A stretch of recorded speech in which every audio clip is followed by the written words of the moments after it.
don't cry កុំយំណា why are you crying ហេតុអ្វីបានជាអ្នកយំ yeah okay see free teeth free coffee green សូមជម្រាបសួរអ្នកទាំងអស់គ្នា hello everybody how are you today បាទថ្ងៃនេះខ្ញុំបាទ Mr. សំសុធាសូមការអនុញ្ញាតចូលខ្លួនមកបង្រៀនភាសាអង់គ្លេសថ្នាក់ដំបូងទៀតហើយបាទហើយថ្ងៃនេះយើងចាប់ផ្ដើមចូលមេរៀនថ្មីបាទគឺមេរៀនទី5បាទរៀនតក់តិចឥឡូវដល់មេរៀនទី5ហើយបាទហើយយើងរៀនមេរៀនទី5នេះយើងរៀនផ្សំបាទស្រៈបញ្ចូលគ្នាណាបាទហ្នឹងហើយយើងរៀនផ្សំស្រៈបញ្ចូលគ្នាយ៉ាងម៉េចបាទរាល់ដងគឺយើងរៀនស្រៈតែមួយទេមែនអត់មាន A E I O U បាទស្រៈទាំង5របស់ភាសាអង់គ្លេសហើយថ្ងៃនេះយើងរៀនយកស្រៈទាំងអស់នោះយកមកផ្សំចូលគ្នាស្មើសំឡេងមួយបាទប៉ុន្តែមុននឹងចូលមេរៀនទី5សូមរំលឹកមេរៀនចាស់សិនបាទម្សិលមិញគឺយើងបានរៀនស្រៈបាទសំឡេងអ្វីដែរម្សិលមិញបាទម្សិលមិញគឺយើងរៀន Y ស្មើនឹងសំឡេង I មែនអត់បាទហើយរាល់វីដេអូទាំងអស់របស់ខ្ញុំមុននឹងចូលមេរៀនថ្មីខ្ញុំសូមរំលឹកមេរៀនចាស់សិនដើម្បីឲ្យចង់ដឹងថា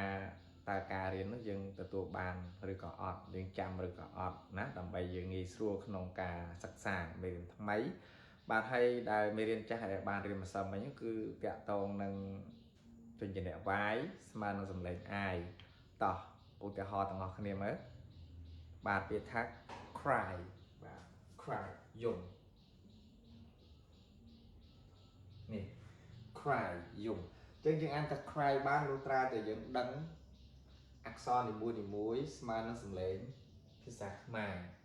បាទយើងស្មើ C បូក R បូក Y មែនអត់ចឹងយើងដឹងហើយ C បាទ C នេះស្មើនឹងអក្សរខបាទR នេះស្មើនឹងអក្សររបាទ Y នេះស្មើនឹងស្រៈ I បាទអញ្ចឹងយើងស្មើខយើងរក ក្របាទដាក់ស្រៈ A cry យក cry ប៉ុន្តែអង់គ្លេសវាមានស្រៈ I ស្រៈបាទ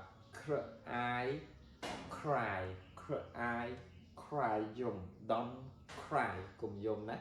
why are you crying ហេតុអ្វីបានជាអ្នកយំយ៉ាអូខេឥឡូវកុំឲ្យខាតពេលសូមចូលមេរៀនថ្មីថ្ងៃនេះគឺមេរៀនទី5ហើយបាទហើយកុំឲ្យខាតពេលយើងចូលមេរៀនទី5បាទហើយវីដេអូនេះផងដែរក៏សូមអធិស្ឋានទុកជាមុនណាបាទហើយជាយាមរៀនជាមួយខ្ញុំបាទអ្នកដែលទំនេរហើយខ្ញុំសូមបញ្ជាក់បន្តិចផងដែរណាការរៀននេះសំខាន់មិនប្រកាសថាសម្រាប់តែក្មេងៗទេបាទសម្រាប់មនុស្សចាស់ហ្នឹងក៏អាចរៀនបានដែរព្រោះចំណេះដឹងគឺយើងវាមានតម្លៃនៅពេលដែលយើងត្រូវការវាបាទពេលខ្លះយើងត្រូវការស្រាវជ្រាវមិនអត់ស្រាវជ្រាវឯកសារមួយចំនួនបាទឬក៏តាក់ទងនឹងផ្នែកអាជីវកម្មឬក៏តាក់ទងផ្នែកការលក់ដូរឬក៏តំណាក់តំណងអីពេលខ្លះយើងអាចប្រើភាសាអង់គ្លេសបានជាពិសេសអ្នកដែលមានពេលទំនេរណា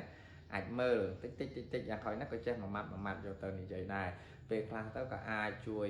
បង្រៀនកូនយើងបានដែរបាទណាតម្លៃនៃការរៀនគឺទូលំទូលាយណាស់បាទឥឡូវនេះកុំឲ្យខាតពេលយើងព្យាយាមរៀនបាទជាមួយខ្ញុំបាទធានាថានឹងចេះឲ្យតែរៀនហើយយើងរៀនស្រៈពីរផ្សំចូលគ្នាណាថ្ងៃនេះបាទផ្សំយ៉ាងម៉េចបាទឲ្យស្មើសំឡេងមួយតោះបាទយើងមើលនេះបាទ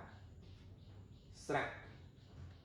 double E ឃើញអត់នេះពីរផ្សំចូលគ្នាស្មើសំឡេង E បាទយើងត្រូវការចាំ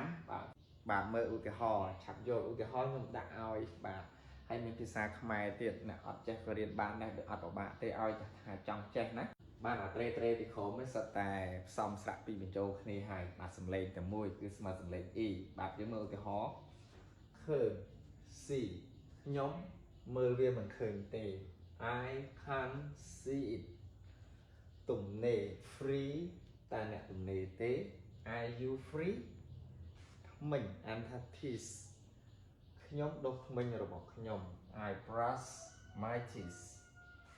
đầm lay thay fee thay là school fee cà phê coffee nhóm chơi chất cà phê I like coffee pua bày tỏ green nhóm chơi chất té bày tỏ I like green tea ok